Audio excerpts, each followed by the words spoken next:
She's well, hello there, everybody, on this Prosperity Monday. How are y'all? So good to see everyone. Thank you for stopping by and sharing the love and the energy. Thank you all. Speak favor over us all. Nothing missing, nothing broken, because that's the way we like it. That's all I got to say. So there I am, looking good as always, Steiger. Beautiful dude. Well, thank you very much, man. I appreciate that. I love it. I love it. I love it. So I hope you're having a good day. Nothing missing, nothing broken. That's a reality. It's maybe not one that is readily recognized or experienced, but you speak it long enough, the universe has to comply. So anyway, how is everybody? Dragon, how are you doing? Angel, hello. Blazing River, what's up, brother? Chloe in DC, Scotty boy. Saw my good buddy Gilbert in there. Chloe, how are you, my dear? Hey, listen, Chloe's got crystals. You should buy it. Grandpa Brian, how are you, brother? Good to see you as well. Lauren, hello, darling. Emperor Rex, good to see you. My soul called life. Sounds like it could almost be a television series. Good to see you. Hello, Bernadette. Good to see you. Goddess Sabina. Good. Much love to you. Nina, what's happening? So good was that yesterday's show with Max Vision? Was that not like that was some good stuff? We're going to continue because it's frightening what is already here. I mean, when you've got governments now backing an agenda, I guess. Don't know what else you'd call it. Hello, Loretta. Hello, Stephanie Marie. Um, you know, we got troubles right here in the big city. That's all I got to say. There's Mr. Floyd. Hello, sir. Good to see you. Roger. Hello. Good to see you, Scotty boy. What's up, brother? Uh, here in Lip 9. How are you? What a Jargo, good to see you, brother, as well. So as I scroll back as far as I can, um, good to see everyone. Thank you again. It's an honor to have you here. Donna, good to see you. Yeah, scary as hell for sure. Yeah, frightening. I mean, I can get why people don't want to talk about it, don't really care to know much about it, because this is the kind of stuff that blows up the whole perception of what reality is. And that's why I thought it'd be appropriate today, since we're deep into this. You know, someone said, YouTube is shadow banning, and I don't care. We talk philosophy, we discuss things because our core focus would be the condition of our souls or spirits. This realm, according to R. Wayne Steiger and others, is the death realm. And if you begin to perceive it as that, you begin to perceive reality a bit different. It's askewed. And so what we try to do here is just, talk amongst ourselves and say, what do you think? Do you think it's that? Do you think it's that? What the hell is this? And then we talk and, you know, we don't always agree. That's cool. If you can become more tolerant, I hear, ideologies saying that, well, we're tolerant, but they're not. And it's like, wow. So how do you define that into reality? So we're going to get into this thing because I did the title, What Have We Done? And it's we. Even if you had nothing to do with the current agenda, I would argue, yes, you have. We're all in one degree or another complicit. in the affairs of humankind. In one way or another, you're injecting or accepting energy. So we can't say we don't have, in the legal term, we all have dirty hands in this situation. No one has clean hands. So we're going to get into it. And again, Max Love, we're going to have him back on. I'm going to try to do it next week. I don't know if it is, but we've already been invited to an event on Sunday. But it'll probably be maybe right before the pagan holiday Christmas, in which I will be doing a show titled How Pagan is Christmas? Here's a little clue. It's all pagan. But anyway, we'll save that. But anyway, we're going to have him back on because the part two, as you saw yesterday, and if you haven't, you really need to go back and watch that. It's well worth watching twice because that was some hard hitting reality. And I would say the vast majority of people here seem to think that, well, what makes man different from the other animals is that we're aware. Well, the animals are too. We're sentient. Well, the animals are too. So, okay. So what is that?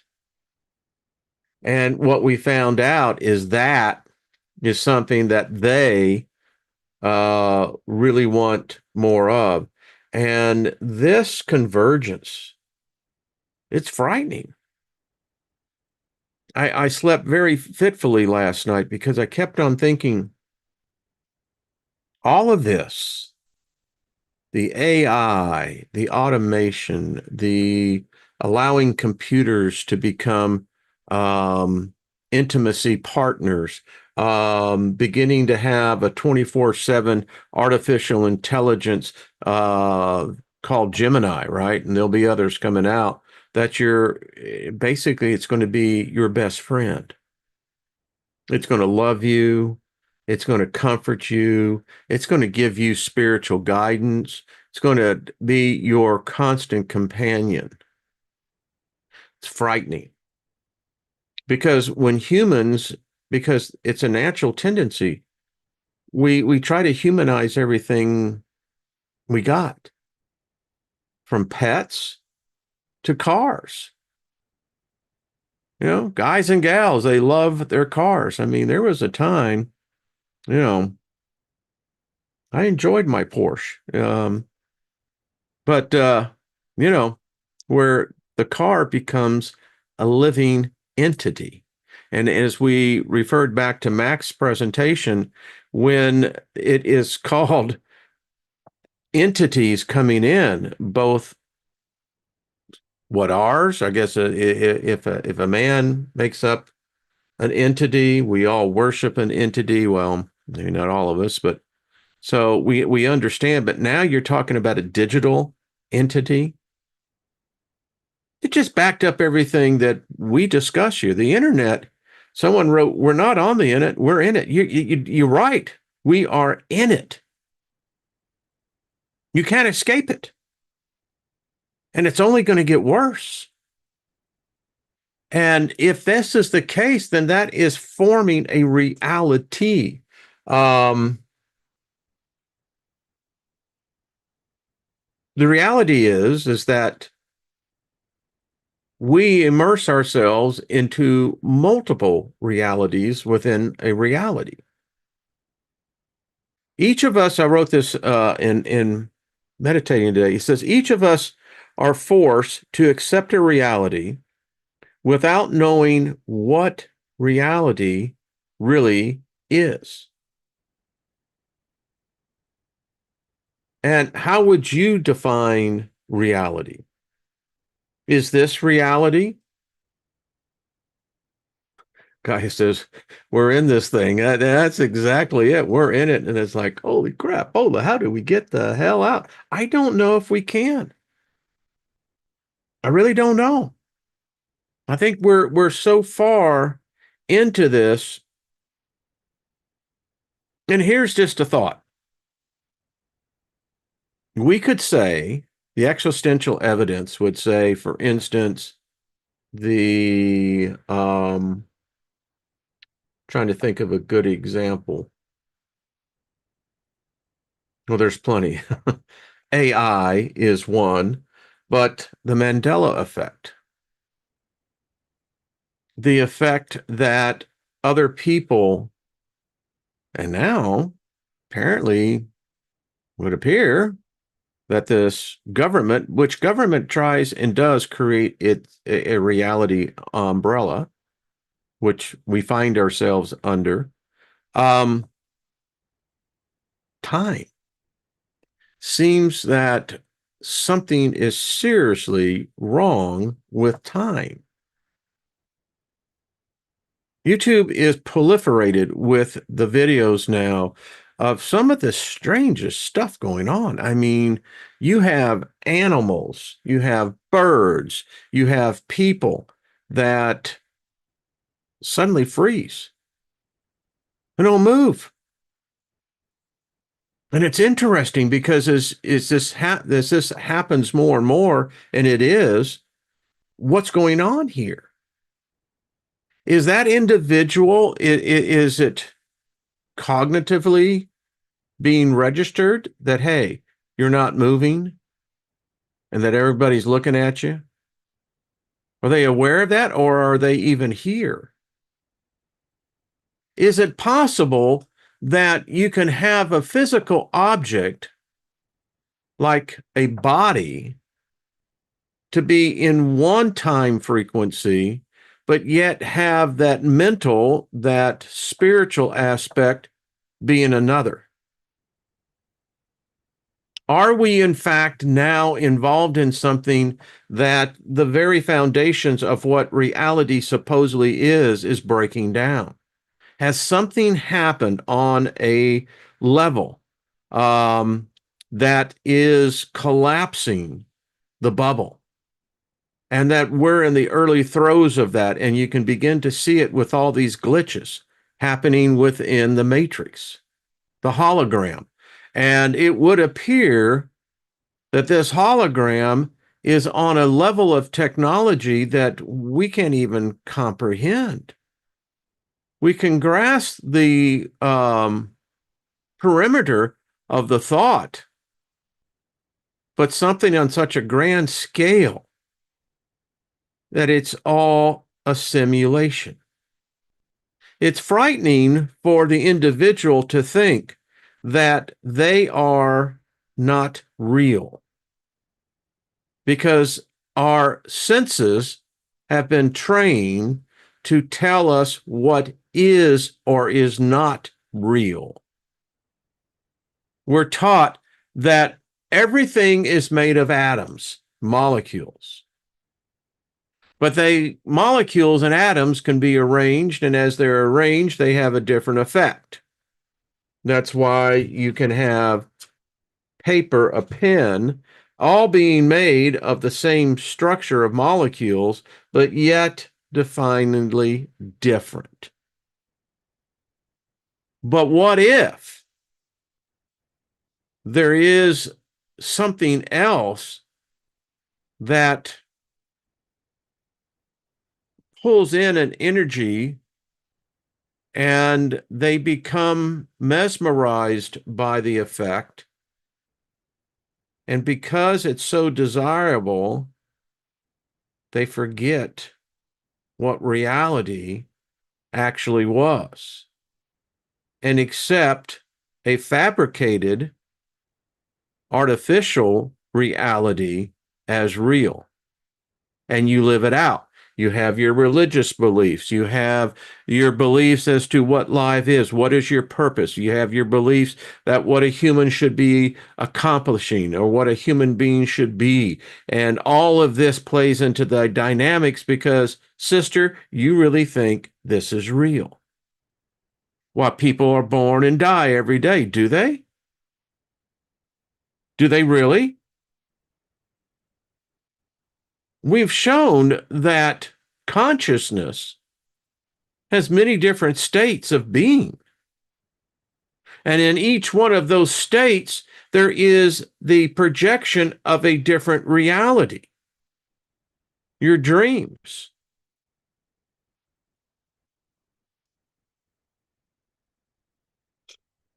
This is serious stuff, as Marlo Brandon was saying. This is serious stuff because it is. I mean, what if the powers to be figured this out 100,000 years ago? And we're just now catching on. Well, that would provide an existential threat. Now, is the process of such a nature that just by us talking about this, we begin to assault, separate, infringe upon the current rules of what reality are, the laws? No religion, no political party would have any foundation at all if you didn't believe that it was real. People make conversions, you know. They'll tell you what Jesus has done for them, or when they find a new God or whatever. It's a religious experience. Changed my life. I'll never be the same. I'll follow this doctrine to the day that I die, because when I die, I am now a part of something that's greater than myself. Sound familiar? Yeah. You know, I had this book. You know, this book is getting to be old now. Amazing when I go back and read all the cliff notes I put in, and there are thousands of them. But this was defining me of what reality is, the real reality. Remember the part it says, we are in this world, but we're not of this world? Well, stop and think on that for a minute. So what does that mean? We're in this thing, but we're not of this thing. How does that fit into your philosophy? Um, because something is going on. Again, getting back to these glitches that are now being recorded. We have eyes everywhere now. You heard that song back in the 60s, what is it? The hills have 1,000 eyes, that 1,000 eyes cannot lie. So we have eyes everywhere now. We have eyes that can see into the visible and non-visible light spectrums. And what we're finding out is, holy shit, there's a lot going on, and it's here as well. When you have birds that suddenly freeze in flight, where you have individuals that come out of nowhere and find themselves in places where, for instance, in a freeway, not a good thing. We're seeing where time is actually being manipulated. The Mandela effect is real. There are videos out there now. I think Mr. MB3 had a really good one I saw that someone had sent, that the guy with the book of the Bernstein Bears. Well, he happened to find, and I think as the background is that this was in an attic, and when he pulled out the book, it's not spelled the way it is spelled now. But what, I mean, I don't know if any of you've seen the video. Go back and check it out. It's got some good videos over there. And anyway, recording, his camera. Think about this now. It's weird. But as he walks through the threshold of the door from, I think it goes into this bedroom. And right before our eyes, we see an E change to an A, or an A change to an E.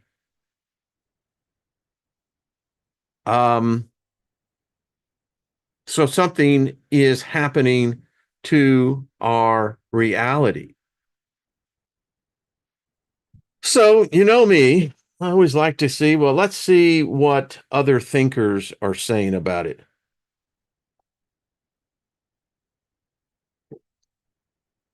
I love the conversation in the chat room. Thank all of you, by the way, there in the chat room. And those who leave comments. Um, I continue to get that this chat room that we have here, this group, people are sometimes like, how'd y'all do that? You know, everybody here is so someone wrote to me, everyone here is so sweet. And you know, yeah, just that's just the way we hang. Um, so let's get some papers on this thing because yeah, it gets a little weird, kids. So this one is and just going out and seeing what academia, what other philosophers, thinkers are thinking about. And that tells me if others are thinking about this, then there's something to this because there seems to be a central point that where many other lights seem to be attracted, where this thought is the center of that post. So let's just have a little fun here. Says this essay explores the relationship between reality and how we describe reality. On an individual basis, we hold certain facts about what exists to actually be the case in reality. You know, people always say, well, why don't you come back to reality? You know, which reality? These are our ontological commitments, and we express these commitments each and every time we speak. Abracadabra. Gonna reach out and grab. Anyway, one may be more or less explicit about what he is ontologically committed to. For instance, one may say apples exist to express his commitment to the existence of apples. Or at another time, he might say some apples are red. Though the latter sentence does not explicitly state the existence of apples. I will, for the purpose of this essay, take both sentences to be ontologically committing. The problem with many of the ontological statements we make is that when we write them out in their logical form, their symbolizations do not always translate to exactly that which we intended for them to state. For instance, suppose I'm rummaging through my refrigerator when my roommate calls out to me from the other room, "Is there any pizza left?" I then look through the fridge to find that we're all out of pizza. And so I say, and I respond, nope, there's no pizza. Surely I mean to say there's no pizza in the fridge. Though, as my response stands, we might symbolize it as the following. And he has, his mathematical formula, X is the slice of pizza, which appears to express that I have claimed there is no pizza in the entire world. And so when we hear statements like that and others, our minds, it's amazing because it goes on autopilot. We say, no, I don't believe that. No, that is in conflict with my moral compass. Doesn't mean it doesn't actually exist. It just doesn't exist for you. Says, does this mean that I have ontologically committed myself to the non-existence of pizza? I should hope not, since I meant for my statement to be restricted to the domain in my refrigerator, and it would be unreasonable to suppose that my roommate would have any confusion about this implied restriction. However, ontologists are much less understanding than college roommates when it comes to discerning implicit commitments from our claims in our logical form. Although perhaps this is just because pizza ceasing to exist is much more tragic for the college students than for the ontologist. This example represents only one of many different ways in which inconsistencies between our natural language claims and their symbolic counterparts cause problems of ambiguity for our ontological commitments, though it strongly illustrates the specific part of the problem that I intend to investigate, which is expressed by the following question. How can we symbolize our statements so that we ontologically commit ourselves to exactly that which we intend to commit ourselves to, and to nothing more nor less? So in the Steiger's world, I look at this and I'm going, so there is a thought that says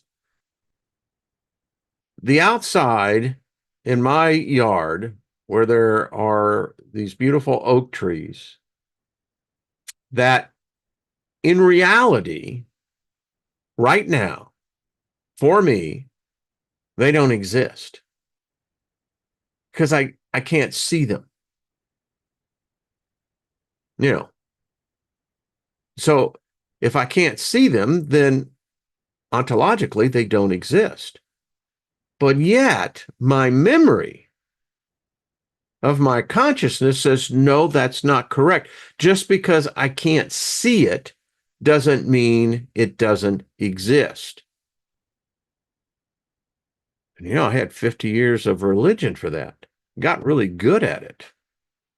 All right, we can move on. Another paper, What is Reality? I love this. This was actually from the Russian Federation, Moscow State University. And isn't it odd when we say, well, it's from Russia, people go, oh, but they're just as free thinkers. Now they have the same issues here. Our government is as restrictive and punitive as theirs. I mean, it's just, again, how your perception of reality is, right? I thought it was interesting with Max telling he comes from a Baptist theological background. And I just thought to myself, wow. I mean, because that frames what reality is. Everything that's built onto that is merely extension of the base of reality itself. Again, what is it? What is the reality? The models of reality used in physics are considered. The key problem, and the title of this paper is What is Reality? Says the key problem when describing the measurement of a quantum system consists in the perception of the translation of the observation results into intuitive object-based models. That's a lot of fancy words just to simply say that we're trying to figure out mathematically how perception impacts reality, or how reality impacts perception. Because we're all observers. But we know this, that if you have 10 people that happen to see an accident take place in front of them, by the time they write their stories down, you're going to have some commonality, because the one commonality of the reality is that there was an accident. It's the details that become altered in those realities afterwards. Yeah. The adequate application of the system, quantum, and the object-based classical models make it possible to resolve all paradoxes existing in the area of quantum physics. And I'm immediately drawn into the seven principles. The universe is mental. Well, in my kind of layman thing, I'm going, okay, I can agree with. The universe is mental. I find myself as a philosopher and free thinker questioning, well, whose thought am I looking at? Whose mental impression am I observing from? And I find myself questioning, do I have my own reality that I have built somewhere in another plane, another dimension? And I bring a piece of this here in this realm, this reality, and lo and behold, I see there's like 8 billion others, and we don't know the number of those that we can't see that are here, spirits, souls. I don't know if a soul has um, a form, but it would seem thought okay, but they still exist in this same sphere. Now the question is how their perception of reality, how does that differ from what they're in, but what they're still witnessing?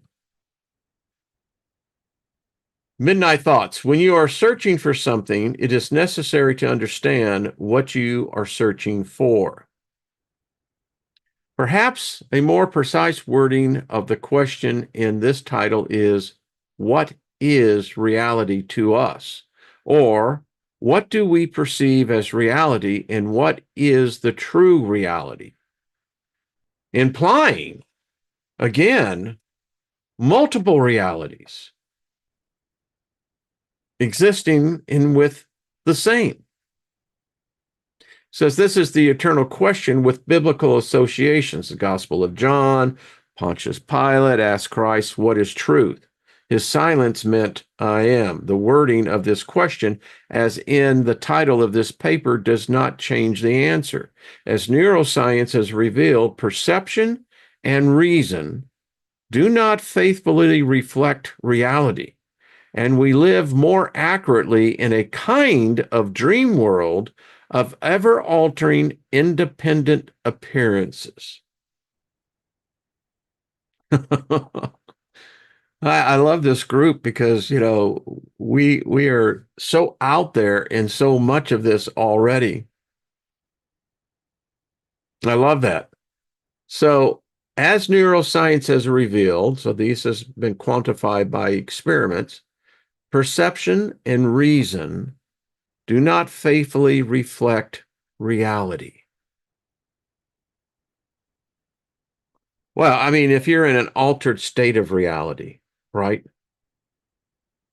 Many of us are well versed, but and I talk about it, because it's amazing what I experienced at the beginning of this trip to where I see now. And little did I know that I was probably in the deepest initiation that any mind could go through. And if many of you know who have experienced in psychedelics, that whole trip is that it's just this right here.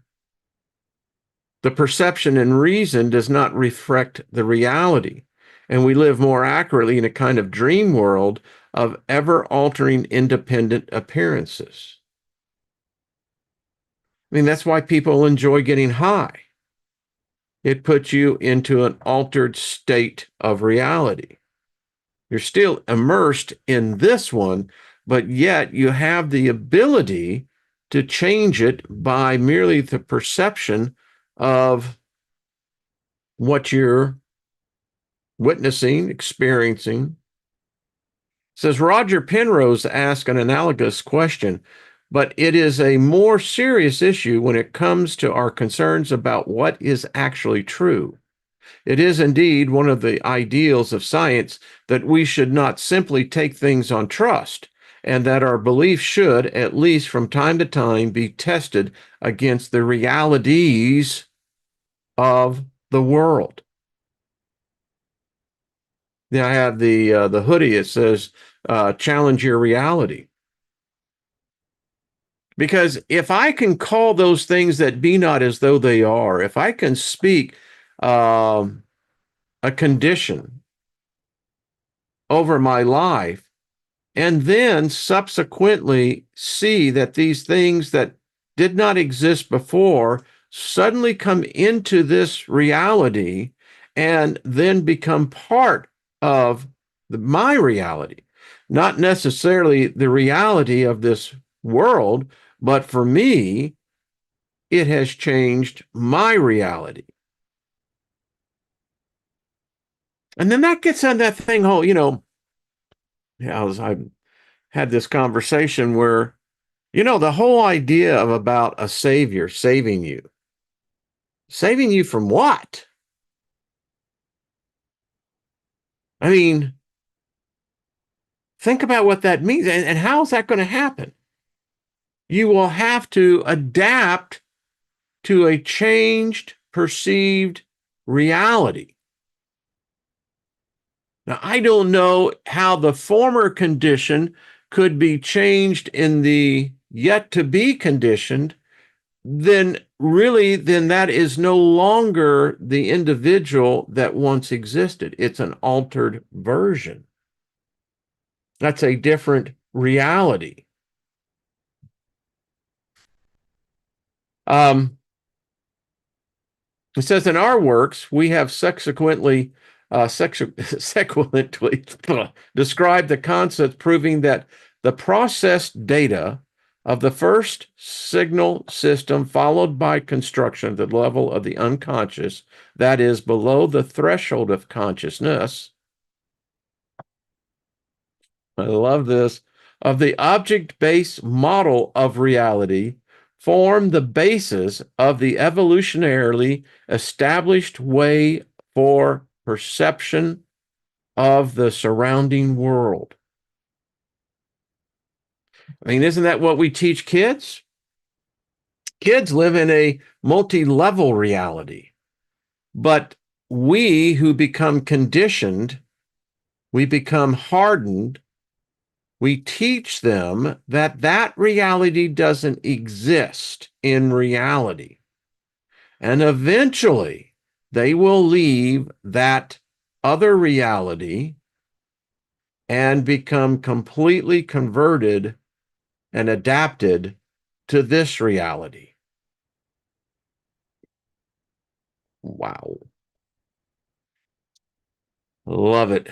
Go on here just to read another paragraph. This model represented in consciousness was sufficient to satisfy the natural needs that provide the survival of an individual and a species.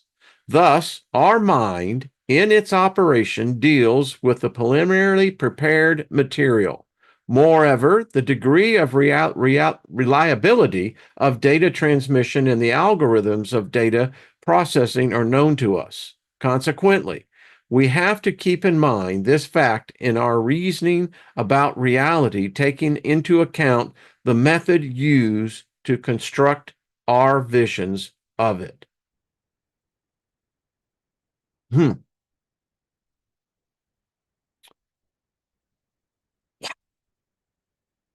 You see, sometimes you just mull on this and you just go, okay. So, and they talk about the Oriental philosophy of Buddhism, which has developed different psychophoto techniques based on meditation practices that allow the work of consciousness to be slowed down. This fundamentally differs from rational, straightforward approaches to the issue of reality existing in Western civilization. And that's one of the things that I wrote in a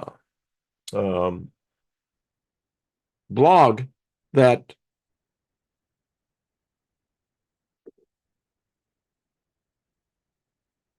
we are taught in the West how things are. And though we're presented with evidence from the East, which is much older, much more refined, we have a tendency either to reject it or to receive it but alter it to fit our reality. Thus, there are two ways to the solution that can be schematically described as follows. The one, first, is based on the belief that the keen mind is able to analyze the overall technology of acquiring information from the transcendental to inner world. Now we got the outer world and the inner world. As above, so below, as within, so without, right? Um, However, this implies the knowledge about the operation of the entire chain of the mechanisms from the very beginning to the end of the perception process, which is most unlikely to happen. And the second one based on the practice of switch off of these mechanisms to directly reach the very origin. This way to this way to individual initiative, intuitive understanding of reality is long and hard because it relies on the internal experience gained as a result of self-experiments and is hardly ever successful. We are interested in the state of the Western science that declares it social versus individual way of rational research into reality. Here we attempt to analyze the current situation, aiming to at least slightly elucidate the issue. I mean, you think about it today. Social media is more responsible, for instance, perceptions of what news is. The old news stations like Fox, CNN, and all those, they're dying. They're dinosaurs. Because we now know that where the vast majority, particularly of the younger generations, are now going to receive news. So what's important about that? Well, news helps us to connect to a reality that we are not necessarily a part of, but we feel we are immersed in. Now put that in your pipe and smoke it. I guarantee you it'll light you up. Okay, I could go on and on. These are great papers, but I have so much in here I want to continue. Another one, what is reality? Says the critics of idealism, so numerous at the present time, seems to me more ready to uphold against the claims of thought the superior dignity of the real. Isn't that what Morpheus told Neo? Welcome to the world of the real.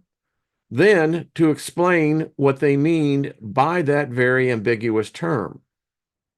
Our realists nowadays are too cautious or too polite to speak about the vulgar. I am compelled to think, however, that like their predecessors of the last century, the Scottish common sense school, they are playing off the vulgar against the philosophers. Nevertheless, I believe that the vulgar are being deceived by words and that not realism, but idealism corresponds to what the plain man really holds. There's a huge difference right there. So are you actually living in reality or are you living in an idealism? And how do you defend your idealism to be in the world of realism? It's always those isms. They'll get you every time. If he can only be induced to go behind the deceptive forms of ordinary speech and think the matter thoroughly out, this may seem a very rash statement, and I must endeavor to prove it. What then does real mean? 1. There is, first of all, a sense in which every sensation or feeling or idea may be described as real if it actually occurs as a physical event in the experience of anyone. Whoa.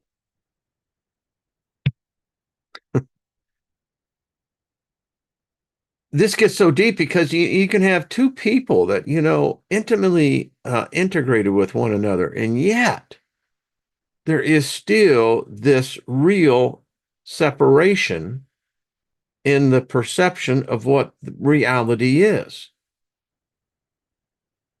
In this sense, it is a sense rather in favor with some realist philosophers than with the plain man. The real is whatever is truly in anyone's experience and is not falsely alleged to be so. Well, there you go, right there. So, how can you have a heaven or hell? How can the afterlife be of such limited perception of thought, of idealism? How can that even come close to realism? It doesn't make any sense. In fact, it's so anti-sense that it borders on the ridiculousness of it. But yet, it is, in fact, the perception that will define a vast majority of humans. But because they experience it, it becomes realism, becomes reality.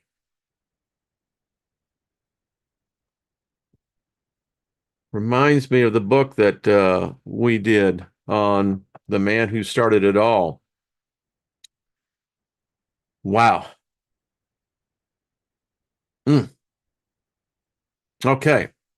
If a person's reality, i.e., truly sees blue devils, they are real to him at the time he sees them, although they become unreal to him when he recovers health, and although throughout they are unreal to other persons.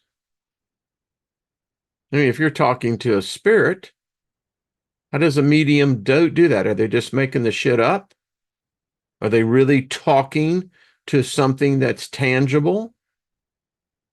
If you speak in tongues, if you speak prophecy, if you deal in mediumship, how does that idealism, is that really just that what it is? Or is there, in fact, foundation of realism within that? Because it only becomes real to those who perceive it to be real. And that's reality. So too, one's dreams, however absurd they may be, are real to the one at the time, more or less. Are you goal orientated? Do you have entrepreneurship skills? You know, if you're a true entrepreneur, you are more magical than most people around you. You think about entrepreneurs, they are truly the magicians of the true realities. And I can get into it, and this is not a show, but I may do one on this because if you're an entrepreneur, congratulations, number one. But many people cannot, how shall we say, become a successful entrepreneur. And there's reasons, but if you are, hello, Chloe, thinking of you, darling. Think of Nina and others. It is one of the harder paths to become an adept in. But if you go through the initiation, nothing is limiting to you. You could, and then again, we'll get into it. But how do we distinguish dreams from reality? Is it not by the test of coherence or persistence in our experience? If one's dream experience and any one dream were to be perfectly coherent with itself, and if the events of one's dream were always to follow in an intelligible sequence on the events of the preceding, give me a chance here, dream, undoubtedly, our dream life would be as real as our waking life. So again, I see this and it's talking about different lives existing at the same time. How many people have you read about, and I've experienced this and probably not sure about yourself, but many have, where you dreamt something and it happened. A warning was given or a sign was given of, prosperity or whatever it is. And then it happens. Well, what's taking place here? You have literally transposed one reality upon another. And the one altered the physical reality in this one. That's the thing about prayer. So it's a lottery game, prayer, because it is. I mean, why would you pray to an entity for a new whatever it is that you need? It's the lottery. Because what you're not admitting to and you don't want to think about, in order for your prayer to be answered, how many billions of things have to be altered out of the natural course, or is it unnatural course, in order for the manifestation of an unseen deity, entity, bringing to you what you are wishing for or quote unquote praying for. So you begin to channel. Well, you're using forms of manifestation. But think about it. So you're asking a superior being to alter reality.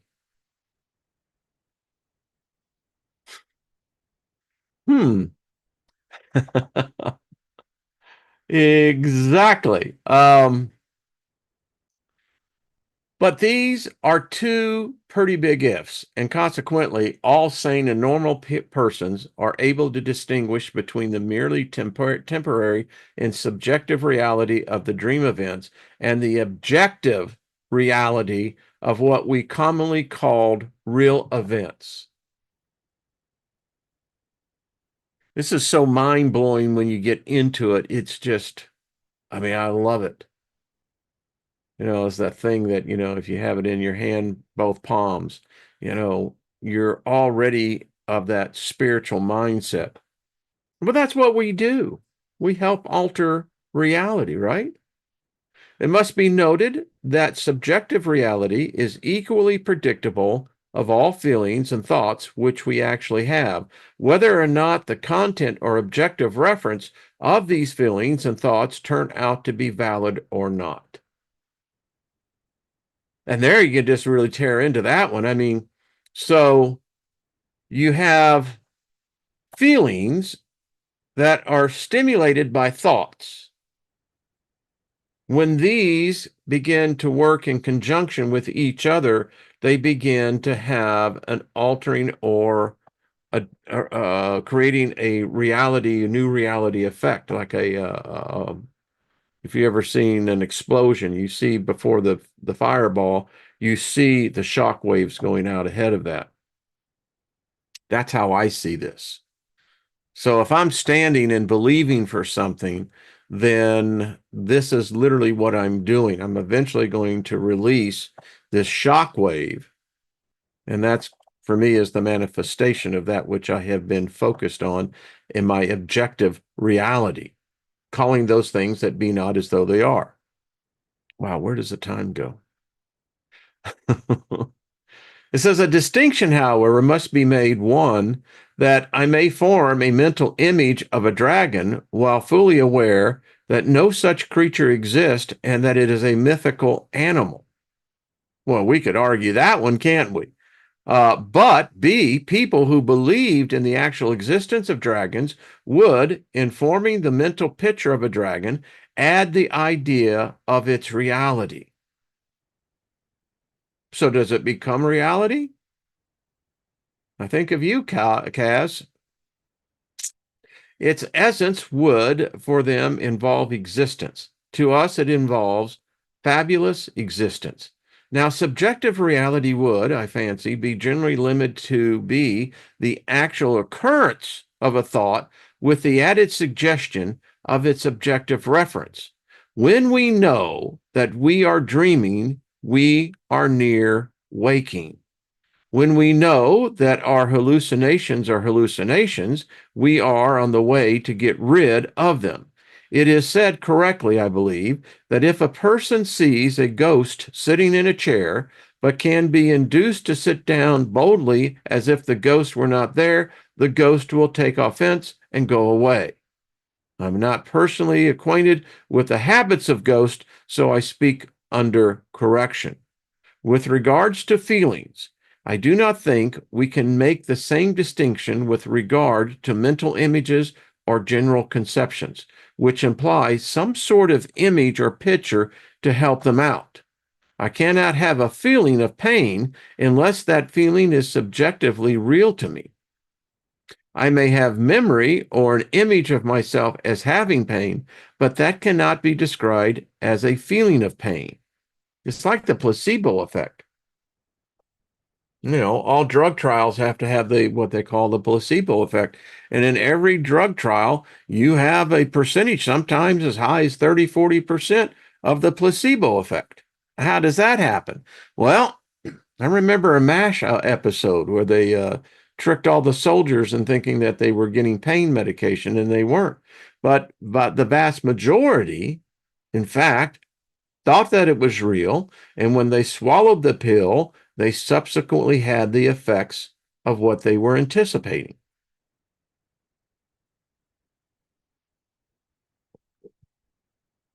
So that becomes reality. Man, I love this stuff. How can you not? Um, okay.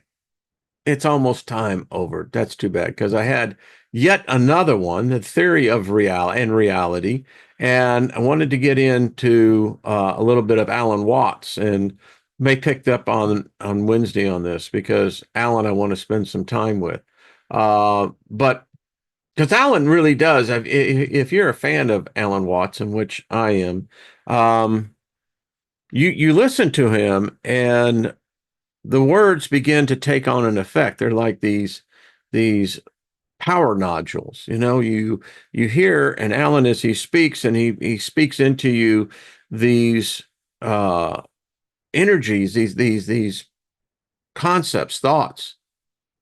And when they're released, and if there is this cohesion with some people, they don't dig Alan Watts. Others, like myself, found he was a mentor of mine and still is. But nevertheless, these energy bombs that happen, I mean, it changes reality. So, Chloe, you're welcome, darling. I'm glad. Thank you. It does go by fast, doesn't it, Stephanie? It's like, what the hell happened here? I looked over there and I said, there's no way that it's gone by that quick. But, we could, there will be a time when this group, the opportunity will be given for us to get together. And wow, could you imagine some of the discussions? Kind of like back in the early 70s, you had the coffee bars, where, you know, some more people come together and get stoned out on caffeine and begin to start having discussions, philosophical discussions. And, if you have philosophical discussions, you're going to eventually get into spiritual. Then spiritual eventually will, well, if you can preclude religion, cool. Huh? Mary wins. Much love to you, darling. Uh, Glad to see you're here, hon. We missed you. Hey, Trina. What's up, girl? Going to see you tomorrow. Gaia, thank you, sweetie. Say hi to Paul. And Scotty boy. I just hope we get together before Wayne's. There you go, brother. I'm right there with you. I think that could very well happen. Hey, AK Morningstar, good to see you.